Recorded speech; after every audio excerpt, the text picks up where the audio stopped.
Welcome everyone. I will call the June 10th Steele County Board of Commissioners meeting to order. Please stand with me for the Pledge of Allegiance. I pledge allegiance to the flag of the United States of America and to the republic for which it stands, one nation, under God, indivisible, with liberty and justice for all.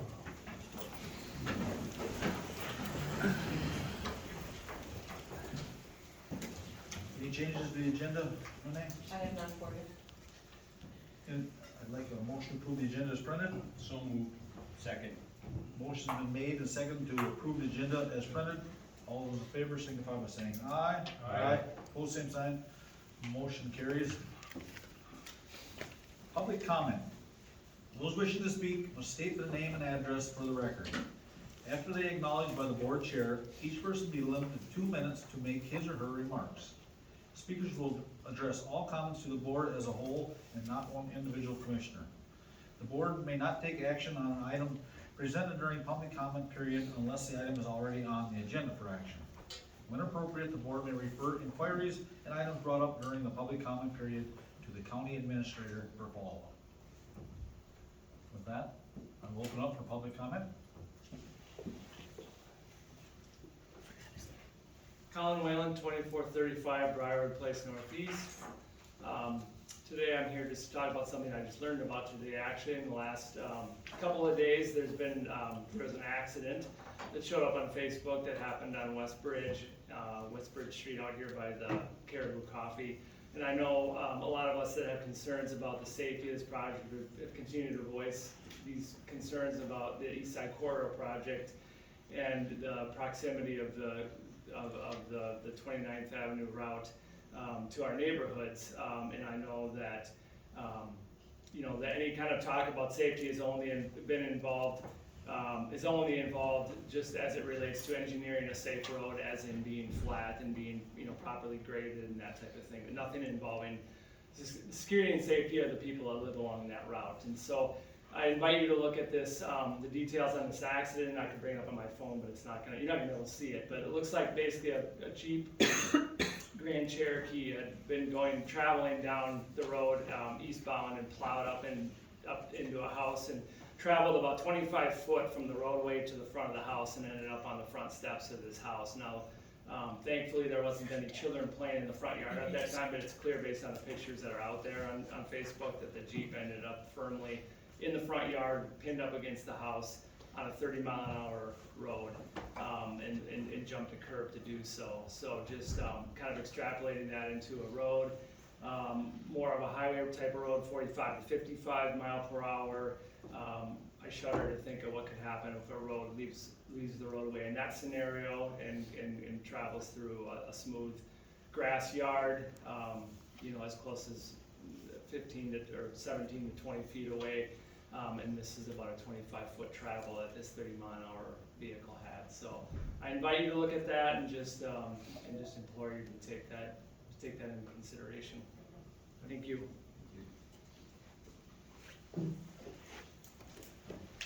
Good evening, Matt Sennett, 2519 Stony Creek Drive, also here to talk about the East Side Corridor projects and concerns that had come up. In particular, KAAL TV had come out to the neighborhood to do some interviews, and they had interviewed the city and the county engineer on site. I'll try to play this clip because I want to talk about this clip here, see if it's loud enough. If not, I'll summarize for you. Congested downtown. We need to be able to get that traffic out of those streets. We got truck traffic on Shady Avenue or Crestview. It's not roads that are not designed for through traffic and truck traffic. Other local officials cited similar concerns, saying the goals of the project is all about commute times. It adds less traffic stops. It adds in quicker commutes to certain destinations on the north or south side of town, depending on which way you're coming from. All right, so it talks about quicker commutes, it talks about truck traffic on Shady and Crestview. And so we were interested in the information related to the truck traffic that was mentioned and the traffic studies, and so we submitted a data request for which we received a reply just today, I believe, and it says we do not have any documentation related to this data request. It's come from the county, the attorney actually, and it says as such the request will be closed. I guess a response, or they did reach out to Paul. The county engineer he said, all we have is staff recollection of numerous phone calls of complaints over the years. The comments received from the public during the Eastside Corridor meetings. Also reviewed state counts, and they don't show anything on their website traffic mapping application. So, you know, what are we talking about here, and where are the studies? And we're using $30+ million of funds for this road project. Much of it now, or almost all of it now, is from taxpayer funds through taxes. Since government money was turned down for this project and put somewhere else. So we ask your assistance and your help in reviewing all the documentation for Eastside Corridor and put this project on pause until that can be done. Thank you. Thank you.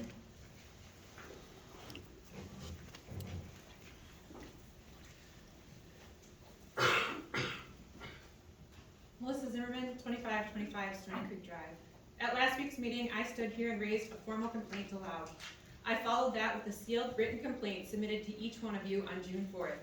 That packet outlined serious concerns, retaliation, public intimidation, and data obstruction.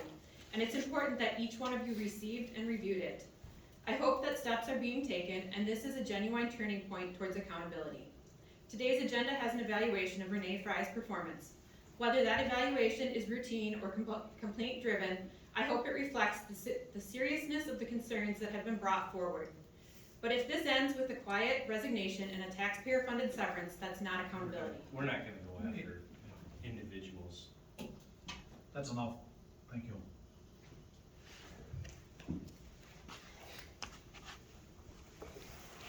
Come on. Terrell Alistair Hunter, 210 North Oak Avenue, apartment 306. I'm just here to voice my concern for the Eastside Corridor. I feel that the county is wasting taxpayer dollars on this project where it could be done in a more safe fashion with a lower cost. And I urge you to, listen to the feedback that the rest of the citizens are saying. This is not just people from that neighborhood that are voicing their concern. There are people all across the city and all across the county that are worried about this project and the taxpayer dollars. So please listen to the concerns from your citizens.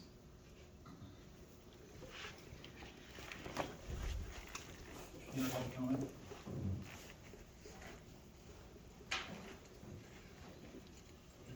Yes, I'd like to introduce myself. I'm Alan Goodman, interim engineer for Steele County. Of course, the county is actively pursuing my replacement, and of course, I'm asking them to hurry it up.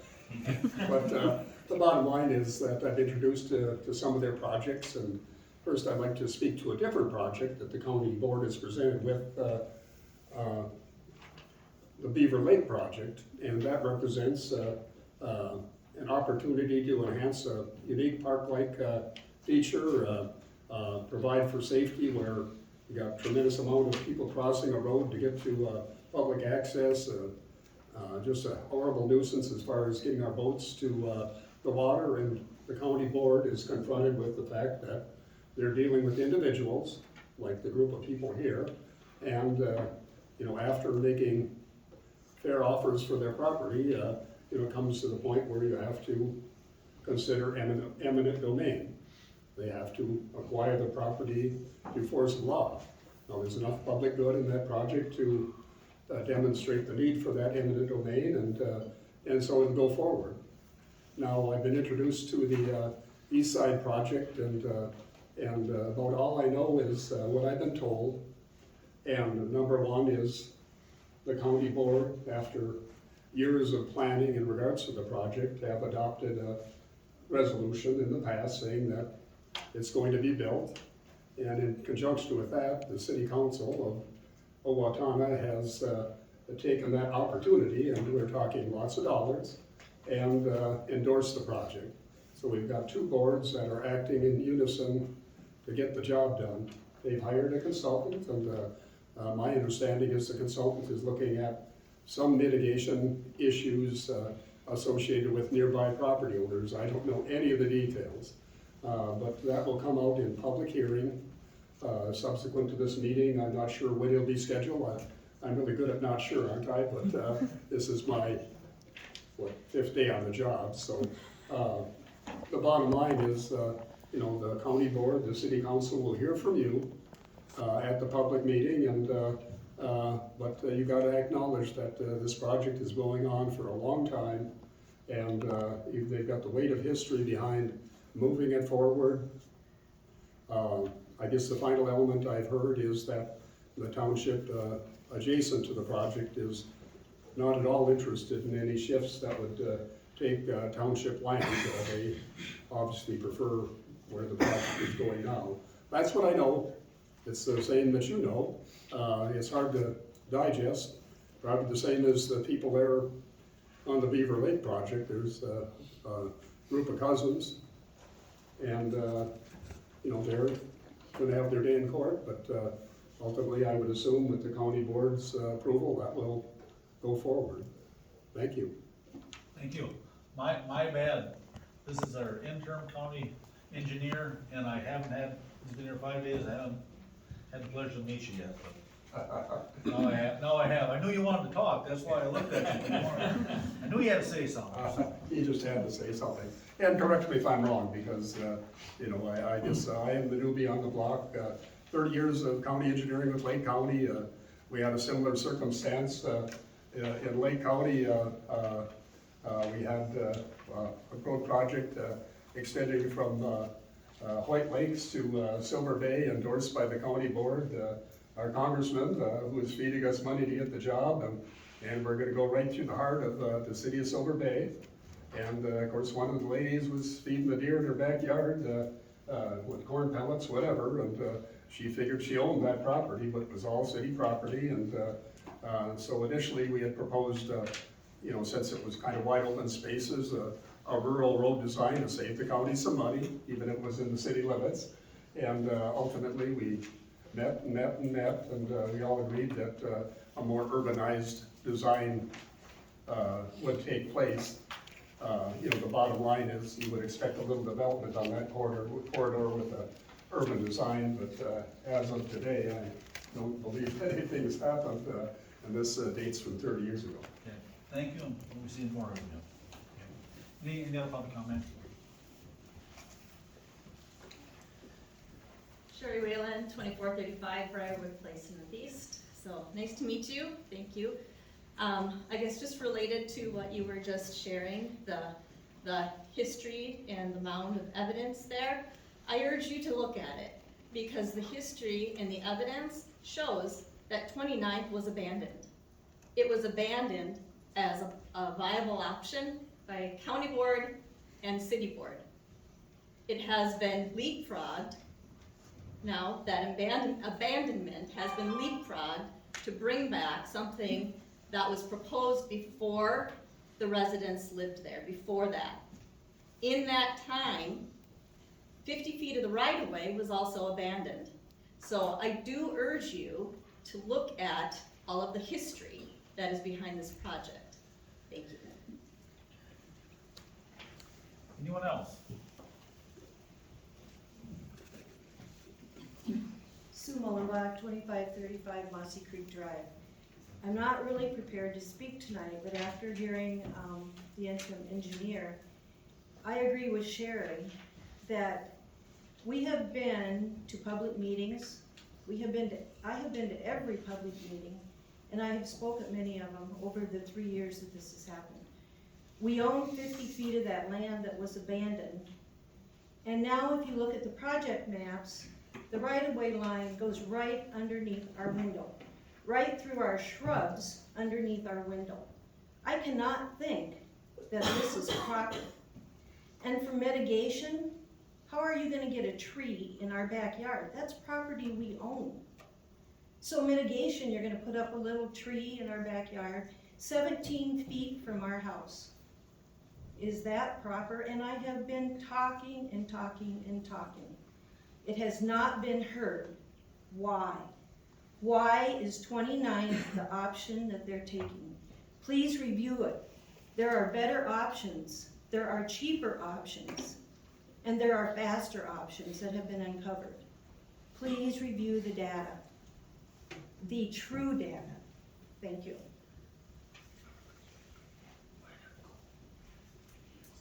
Anyone else?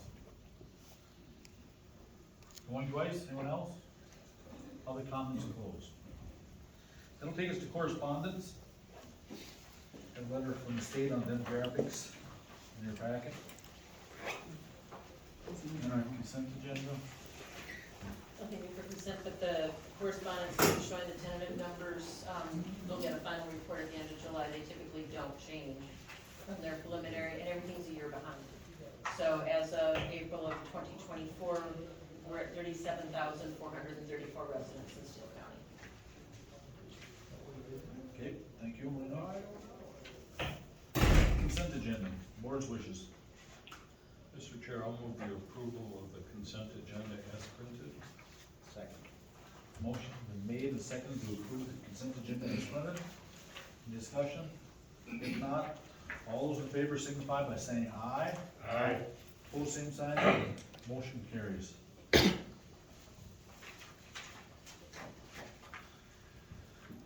will take us to our June anniversary report, page 74 of your packet. You have a lot of them this time. It is a big month, yeah. So our June anniversaries, I'll start with Teresa Dudley, Victim Services Coordinator, 21 years of service. Steve Schroet, Director of Parks and Recreation, as well as the Four Seasons Center, 29 years of service. Allison Ellingson, GIS Technician, just wrapping up her first year. Anthony Butera, Jail Administrator, 18 years of service. Travis Avalar, Correctional Officer, also 18 years of service. Colton Flynn, Correctional Officer, 1 year of service. Rob Jarrett, County Attorney, just finished up first year. Campbell Hausch, Assistant Attorney, 3 years. Nikki Miller, Custodian, 3 years. Tanner Wabshaw, Maintenance, 12 years. Tara Pitzel, Probation Officer, 8 years. Mark Holm, he's a part-time patrol deputy for us, 2 years.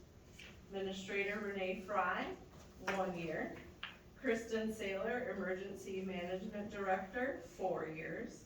Karen Meyer, Administrative Assistant at the Sheriff's Office, 27 years of service. Tim Larson at the landfill, 15 years of service. Carson Bieglin, Deputy Patrol, 1 year of service. Sarah Danielson, Probation Officer, 1 year of service. Sierra Gleason, Engineering Technician, 2 years. And Katia Kruger, Correctional Officer, also with 2 years of service. So big month of anniversaries for us. Yep, thank you to everybody that made the list. Thanks, Gina. Thank you.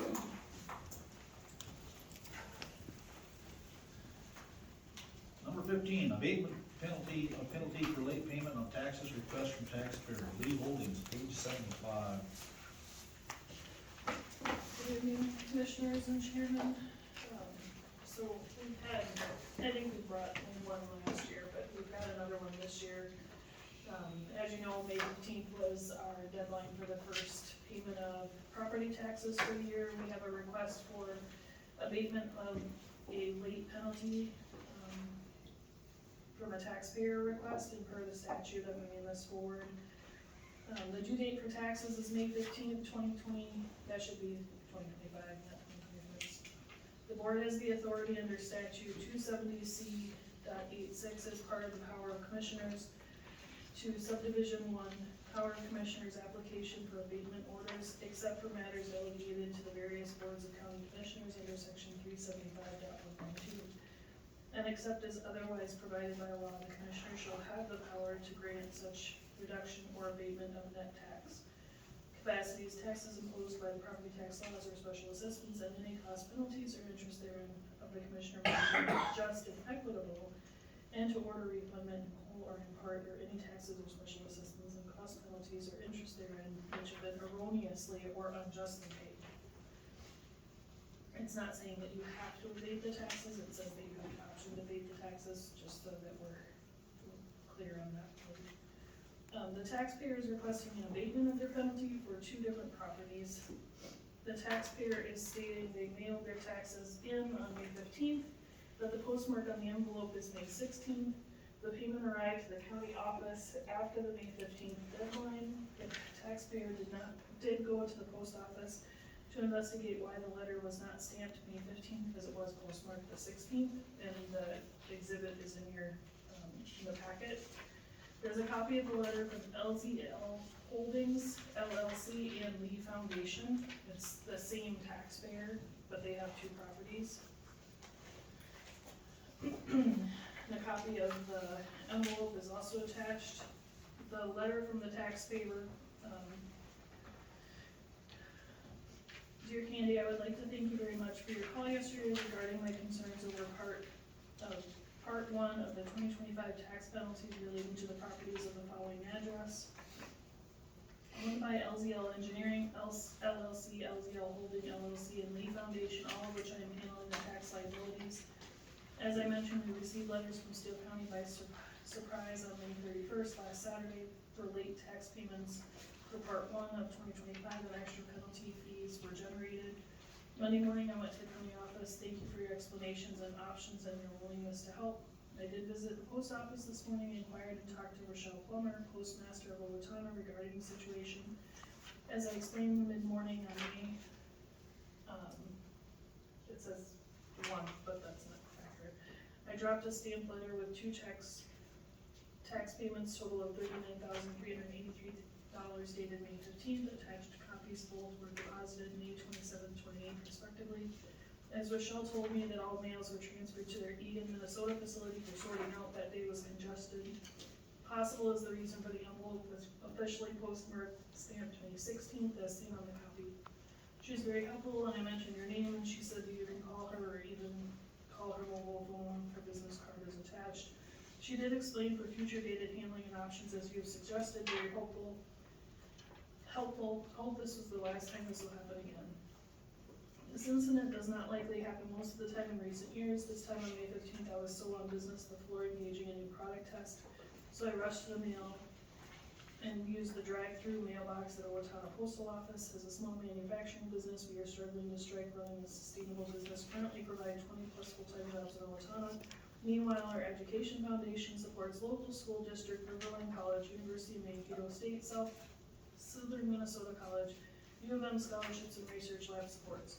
The associated tax penalty of $1,000 plus could be saved for good purposes here. I would like to plead for the county committee members can waive this penalty if possible. Sincerely hope a decision can be made prior to June. I'd like to thank you again for resolving this request. Regardless of the outcome, I do much appreciate the support and assistance. Please let me know if you have any questions. Any follow-up questions for Kenny from the board? The total penalty is $569.96 plus $155. Yeah, there's a couple of properties, so it's close to $1,000 in total for all the properties.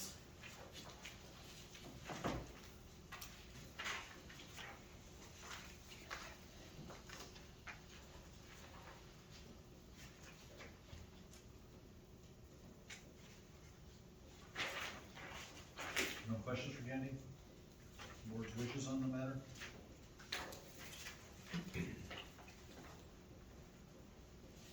Mr. Chair, Yes. I suppose we need to have a motion before discussion. Typically, All right, I'm gonna make a motion that we do not honor the request for abatement. I'll second that. got a motion and a second to honor the abatement. You do not honor the abatement? I didn't hear that. Yep. Now we can have discussion. Any discussion? So Mr. Chair? Yep. So, but just a comment that I think if we make an exception here, now you've opened the door for and I know every situation is different, but you're setting a precedent for next tax season or next payment time, so I'm not in favor of it for that reason. I am sympathetic to the request, and we all forget.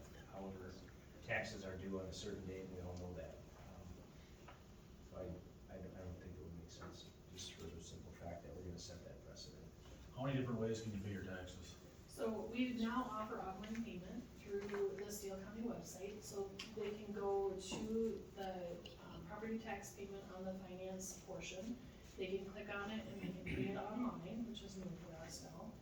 That's up and running. They can come in and pay at the desk. They can drop it in the night drop box, which is open until 7:30, May 16th, before a penalty is assessed. They can pay it online at home. They can call in and pay it over the phone to us. We take credit card, debit card, e-check. They can come in and make cash payments at the counter. They can pay debit or credit card at the counter. So there's multiple ways that they can make the payment. So there's multiple ways you can pay. And I'd like everybody to take note that don't wait till the last minute. There's plenty of time to get it done ahead of time, so that's my only comment on that. With that, there's not any other comment, I'll call the questions. Those in favor of denying the abatement, say aye. Aye. Opposed, same sign, motion carries, thank you.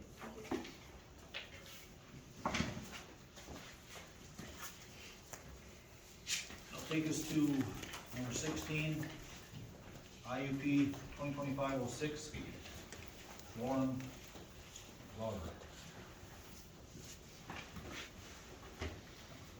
Lauren Lauber requested an interim use permit to put a second dwelling on his property at 4051 66th Street Northwest in Medford Township. The dwelling is for his nephew and family who will assume responsibility of the ongoing property maintenance and eventually inherit the property. The Planning Commission recommends approving IUP 2025-06 with 6 conditions.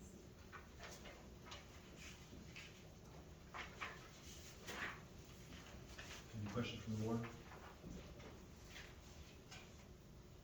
Mr. Chair, I'll make a motion to approve IUP 2025-6 with 6 findings of fact.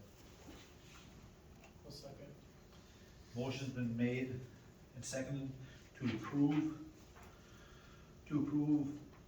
IUP number 2025-06 with the findings of fact and 6 recommendations. Any further questions? If not, all those in favor signify by saying aye. Aye. Opposed, same sign, motion carries. We have no action items from the work session today. Informational items. We got 2025 County Road Safety Plan on page 93 of your packet. Internal Central Service Committee minutes from June 3rd on page 101 in your packet. That'll take us to commissioner reports. Rob, do you have anything? Nothing that I think. Okay, Commissioner Krieger? Okay, on the 29th of May, we had the ribbon cutting at the Community Corrections Facility. It was pretty well attended, and I thought Tim did a really good job of explaining it to the people that were there. On the 2nd of June, we have the District 9 meeting in Lake City, and it was kind of reassuring to find out that all counties are having the same problems and issues.